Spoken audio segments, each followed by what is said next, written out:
नमस्कार, मंडल news bulletin में आपका स्वागत है। आइए पेश करते हैं आज के प्रमुख व मुख्य समाचार। धारनी शहर के सिविल लाइन परिसर में रहने वाले तथा भूगर्भ शास्त्र में रुचि रखने वाले 23 वर्षीय सुयोग पाचोडकर ने आज अपने ही घर में फांसी लगाकर आत्महत्या कर ली। पता चला है कि मृतक छात्र आज ही अपने शिक्षक पिता के साथ पुणे शहर में एमएससी प्रथम वर्ष में प्रवेश लेने के लिए जाने वाला था, लेकिन पुणे रवाना होने से पहले सुयोग पाचोडकर ने आत्मघाती कदम उठा लिया, जिससे सिविल लाइन परिसर सहित धारनी शहर के सभी लोग अच्छे खासे सदमे में दिखाई दे रहे हैं। धारनी से 10 किलोमीटर की दूरी पर स्थित मूल अंबाड़ी गांव निवासी दीपक पाचोडकर पेशे से शिक्षक हैं, जो धारनी की जिला परिषद पूर्व माध्यमिक शाला में बतौर शिक्षक कार्यरत हैं। धारनी में ही नौकरी रहने के चलते वे अपने परिवार के साथ कुछ वर्षों से धारनी शहर के सिविल लाइन परिसर में रहते हैं, जिन्हें एक बेटा व एक बेटी है, जिसमें से बेटे सुयोग पाचोडकर को भूगर्भ शास्त्र में रुचि थी। इसी कारण एमएससी भूगर्भ शास्त्र के प्रथम वर्ष में प्रवेश के लिए आज उसे पुणे जाना था और सुयोग पाचोडकर अपने शिक्षक पिता दीपक पाचोडकर के साथ निजी वाहन से पुणे के लिए रवाना होने वाला था, जिसके लिए बुधवार को ही पूरी तैयारी कर ली गई थी। लेकिन आज सुबह दीपक पाचोडकर जैसे ही नींद से जागे और उन्होंने अपने बेटे सुयोग का कमरा खटखटाया तो कमरे का दरवाजा भीतर से बंद था। काफी देर बाद भी सुयोग के अपने कमरे से बाहर नहीं आने के चलते जब दीपक पाचोडकर ने खिड़की से कमरे के भीतर देखा तो सुयोग फांसी पर लटका दिखाई दिया। इस समय दीपक पाचोडकर की चीख पुकार सुनकर परिवार के सदस्य एवं परिसर में रहने वाले नागरिक तुरंत मौके पर पहुंचे और सुबह 6:15 बजे के आसपास सुयोग के कमरे का दरवाजा तोड़कर उसे तत्काल धारनी के उपजिला अस्पताल लाया गया, जहां पर डॉक्टरों ने उसे मृत घोषित कर दिया। सुयोग द्वारा उठाए गए आत्मघाती कदम की वजह का फिलहाल पता नहीं चल पाया है। घटना की जानकारी मिलते ही धारनी पुलिस के दल ने मौके पर पहुंचकर पंचनामा करते हुए शव को पोस्टमार्टम के लिए उपजिला अस्पताल के शवागार में भिजवाया। मृतक सुयोग पाचोडकर की अंतिम यात्रा कल शुक्रवार 20 जून को सुबह 8 बजे सिविल लाइन परिसर स्थित उसके निवास स्थान से निकाली जाएगी।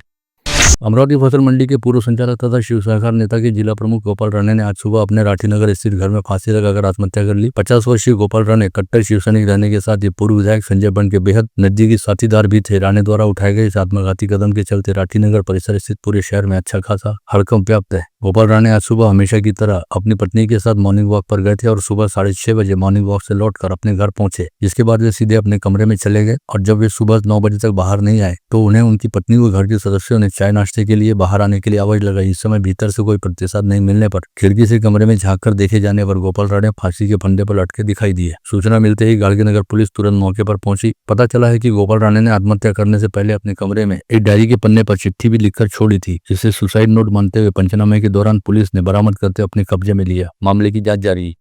अमरावती महानगर पालिका के नवनियुक्त आयुक्त व प्रशासक सौम्या शर्मा ने आज अमरावती पहुंचकर मनपा आयुक्त के तौर पर अपना पदभार ग्रहण कर लिया। आज दोपहर बाद नवनियुक्त आयुक्त सौम्या शर्मा अमरावती के कैंप परिसर स्थित मनपा आयुक्त के बंगले पर पहुंची, जहां उनका स्वागत निवर्तमान आयुक्त सचिन कलंत्रे द्वारा किया गया। जिसके बाद दोनों अधिकारी एक ही कार में सवार होकर आयुक्त बंगले से मनपा मुख्यालय पहुंचे और फिर आयुक्त के दालान में पहुंचकर निवर्तमान आयुक्त सचिन कलंत्रे ने अपना पदभार नवनियुक्त आयुक्त सौम्या शर्मा को सौंपा। अपना पदभार स्वीकार करने के साथ ही नवनियुक्त आयुक्त सौम्या शर्मा ने मनपा के सभी प्रमुख अधिकारियों का परिचय प्राप्त करने के साथ ही मनपा मुख्यालय में चलने वाले कामकाज का जायजा लिया और संबंधित अधिकारियों से कामकाज को लेकर महत्वपूर्ण चर्चा भी की। इस समय नवनियुक्त आयुक्त सौम्या शर्मा का स्वागत करने और उन्हें भावी कार्यकाल हेतु बधाई देने के लिए मनपा के सभी अधिकारी उपस्थित थे।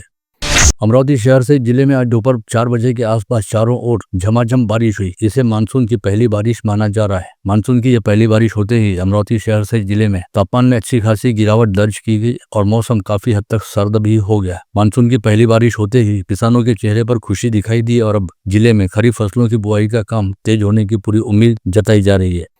विगत शैक्षणिक सत्र में शुरू हुए अमरावती के सरकारी मेडिकल कॉलेज पर राष्ट्रीय आयुर्विज्ञान आयोग द्वारा कार्रवाई किए जाने की तलवार लटक रही है। अमरावती जीएमसी में उपलब्ध मूलभूत सुविधाओं व शिक्षकों के रिक्त पड़े पदों पर आपत्ति उठाते हुए आयुर्विज्ञान आयोग ने नियामक मानकों का उल्लंघन होने को लेकर आक्षेप दर्ज किया था। साथ ही कल 18 जून को ही दिल्ली में इसे लेकर सुनवाई हुई। इस सुनवाई के बाद अब आयोग द्वारा क्या कदम उठाए जाते हैं, इस ओर सभी का ध्यान लगा हुआ है।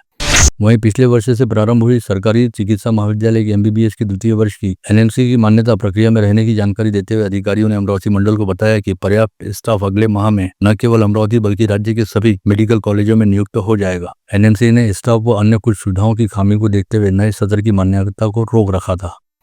विदर्भ की पंडरी कहे जाते भगवान श्री कृष्ण के ससुराल व माता रुक्मिणी के मायके श्री क्षेत्र कौंडिन्यपुर में वर्धा यानी वर्धिनी नदी में राजस्व मंत्री व जिला पालक मंत्री चंद्रशेखर बावनकुले के हाथों भाजपा के अमरावती ग्रामीण जिलाध्यक्ष व अम्बा रुक्मिणी सांस्कृतिक महोत्सव समिति के अध्यक्ष कविराज देशमुख की संकल्पना से 211 मीटर की इस विशाल साड़ी का अर्पण समारोह कल 20 जून को सुबह 10 बजे आयोजित किया गया है। इस अवसर पर विभिन्न कार्यक्रम भी आयोजित किए गए हैं।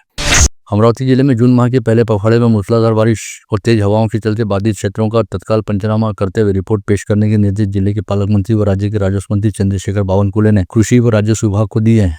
अमरावती जिला मध्यवर्ती सहकारी बैंक के अध्यक्ष और प्रहार जनशक्ति पार्टी के सर्वेसर्वा बच्चू कडू को अयोग्य ठहराने के जिला उपनिबंध के निर्णय को रद्द करने की मांग को लेकर दायर याचिका पर आज प्राथमिक सुनवाई हुई। फाइनल सुनवाई आगामी मंगलवार 24 जून को रखी गई है। पूर्व राज्य मंत्री बच्चू कडू के अन्नत्याग आंदोलन को लेकर रोजगार गारंटी योजना व फलोत्पादन मंत्री भरत गोगावले की अध्यक्षता में मुंबई मंत्रालय में बुधवार को उच्च स्तरीय बैठक हुई। बैठक में पूर्व राज्य मंत्री बच्चू कडू ने ऑनलाइन हिस्सा लिया। लाभार्थियों की सूची घर की वर्तमान तस्वीर के साथ जमा करने के निर्देश जिलाधीश आशीष येरेकर ने समूह विकास अधिकारी को दिए। बुधवार को मोर्शी में आयोजित समीक्षा बैठक में तहसीलदार येरेकर ने तहसीलदार को लाभार्थियों को तत्काल रॉयल्टी प्रदान करने और उन्हें सरकारी दर पर एक ब्रास रेती उपलब्ध कराने के निर्देश भी दिए। मूलतः अमरावती निवासी रहने वाले आईएएस अधिकारी स्वप्निल वानखड़े की हाल ही में मध्य प्रदेश के दतिया जिले के जिलाधिकारी व जिला दंडाधिकारी के तौर पर नियुक्ति हुई। वे इससे पहले सतना में अपर जिलाधीश के तौर पर कार्यरत थे तथा जिलाधीश के तौर पर स्वप्निल वानखड़े की यह पहली नियुक्ति है। खास बात यह भी है कि जबलपुर महानगर पालिका आयुक्त के तौर पर नियुक्त रहते समय स्वप्निल वानखड़े ने कबाड़ हो चुकी बसों को नर्मदा घाट पर चेंजिंग रूम में तब्दील करते हुए बेहद शानदार काम किया था, जिसके लिए उनकी सर्वत्र सराहना भी हुई थी। स्थानीय स्वायत्त निकायों के चुनाव पश्चात जिले में ग्राम पंचायत चुनावों की धामधूम शुरू हो जाएगी, जिसके मद्देनजर जनसंख्या के आधार पर जिले की 725 ग्राम पंचायतों में सीधे जनता द्वारा चुने जाने वाले सरपंच पद का आरक्षण ग्राम विकास विभाग द्वारा निश्चित किया गया। इन 725 में से 336 ग्राम पंचायतों के सरपंच पद महिलाओं हेतु आरक्षित रहेंगे, जिससे संबंधित अधिसूचना मंगलवार को ही जारी की गई। विद्यार्थियों को गुणवत्तापूर्ण शिक्षा देने और उन्हें सक्षम बनाने के लिए राष्ट्रीय शिक्षा नीति पर अमल किया जा रहा है, जिसके तहत कक्षा 4वीं को 5वीं कक्षा के साथ तथा कक्षा 7वीं को 8वीं कक्षा के साथ जोड़ा जा रहा है। नए शैक्षणिक वर्ष में कितनी शालाओं में 5वीं व 8वीं की कक्षाएं जुड़ी जाएंगी, इसे लेकर शिक्षा विभाग को 14 में से 6 तहसीलों से प्रस्ताव प्राप्त हुए हैं। शिक्षकों की प्रलंबित समस्याओं तथा ग्रामीण शिक्षा व्यवस्था को बचाने के लिए प्रहार शिक्षक संगठन द्वारा विगत 3 दिनों से बेमियादी भूख हड़ताल की जा रही है। बुधवार को इस आंदोलन के तहत शिक्षकों ने आक्रामक रूप अपनाते हुए प्रशासन का ध्यान आकर्षित करने हेतु प्रशासन आदेश का विरोध करते हुए प्रतीकात्मक अंतिम यात्रा निकाली। प्रहार शिक्षक संगठन के राज्याध्यक्ष महेश ठाकरे के नेतृत्व में सैकड़ों शिक्षकों ने इस अंतिम यात्रा में शामिल होकर विरोध प्रदर्शन किया। इस बीच पुलिस ने कई आंदोलनकारी शिक्षकों को हिरासत में लेकर उन्हें अलग अलग जगहों पर स्थानबद्ध किया है।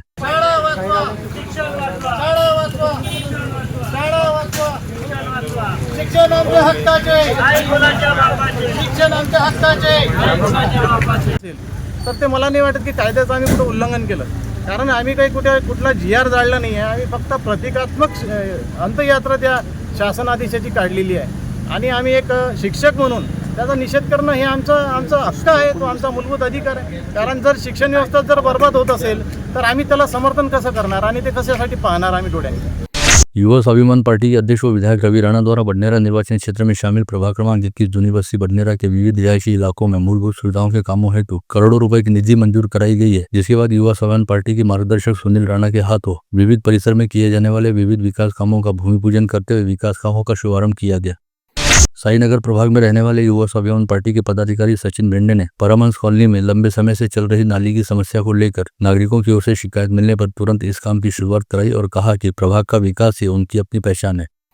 युवा कांग्रेस कार्यकर्ताओं ने अपने नेता व सांसद राहुल गांधी के जन्मदिवस उपलक्ष्य से शहर में सफाई अभियान छेड़ दिया, जिसके तहत कांग्रेस तथा युवा कांग्रेस के पदाधिकारी हाथों में झाड़ू खराटा लेकर गाड़गे नगर में साफ सफाई करने हेतु जुट गए। इस समय पूर्व पालक मंत्री डॉक्टर सुनील देशमुख, कांग्रेस के शहराध्यक्ष बबलू शेखावत, पूर्व महापौर विलास इंगोले, मिलिंद चिमोटे व अशोक डोंगरे, पूर्व स्थायी सभापति बाड़ा साहब भुयार तथा समीर जवंजाल सहित कई नेताओं की उपस्थिति रही।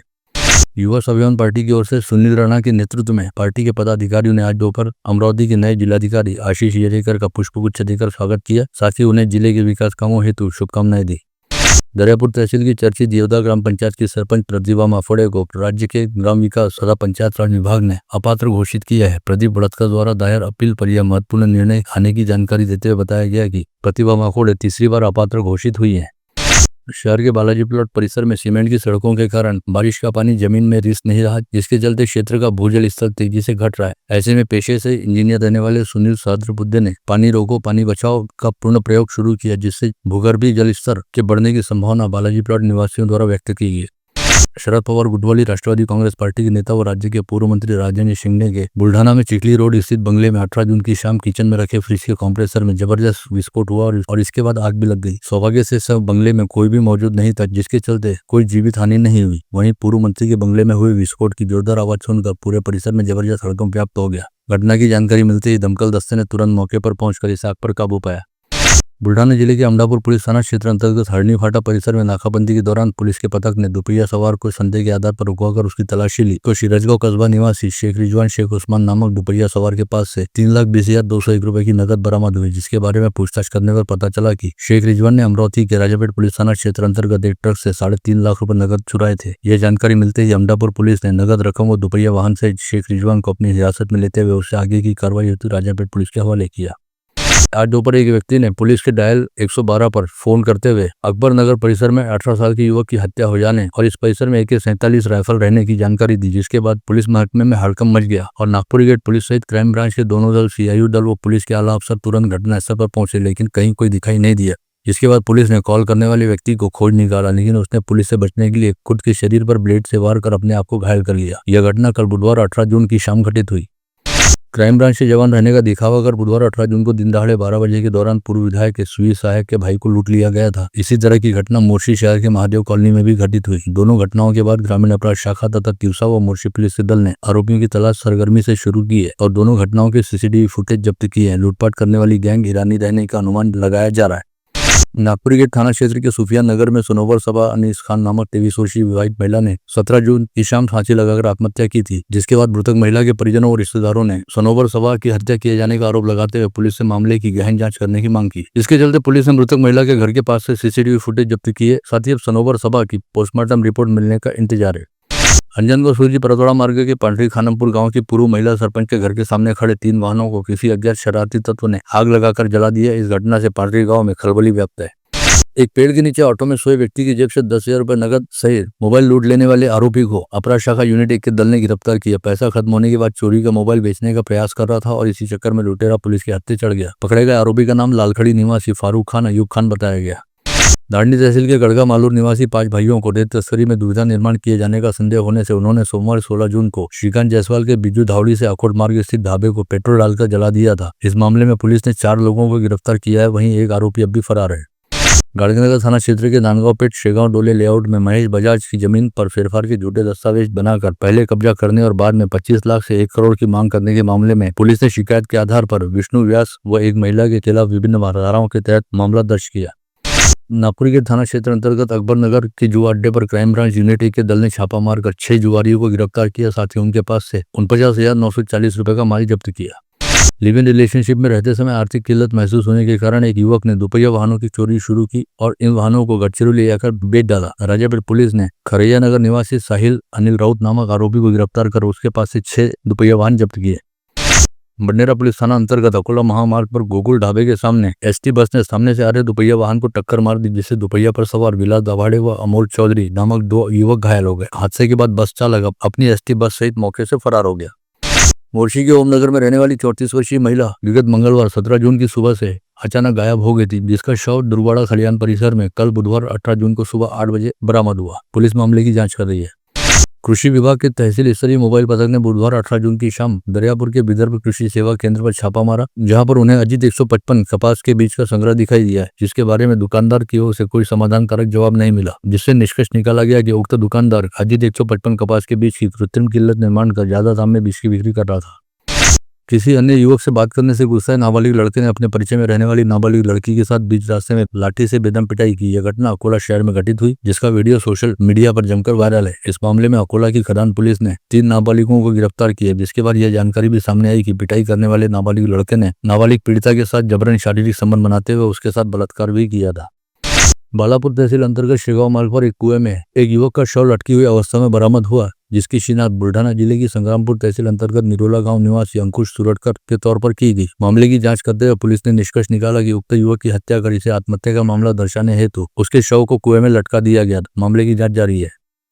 बाशी टाकली के खाद कारखाने में काम करने वाले 2 कामगारों की मौत होने की घटना सामने आई। मृतकों के नाम विनोद बैठा व चंद्रशेखर सानी है। पेन टाकली प्रकल्प के बैकवाटर क्षेत्र की नदी के तट पर कपड़े धोने के लिए गई 2 युवतियों की पानी में डूब जाने से मौत हुई। यह घटना बुधवार 18 जून को दोपहर 2 बजे घटित थी।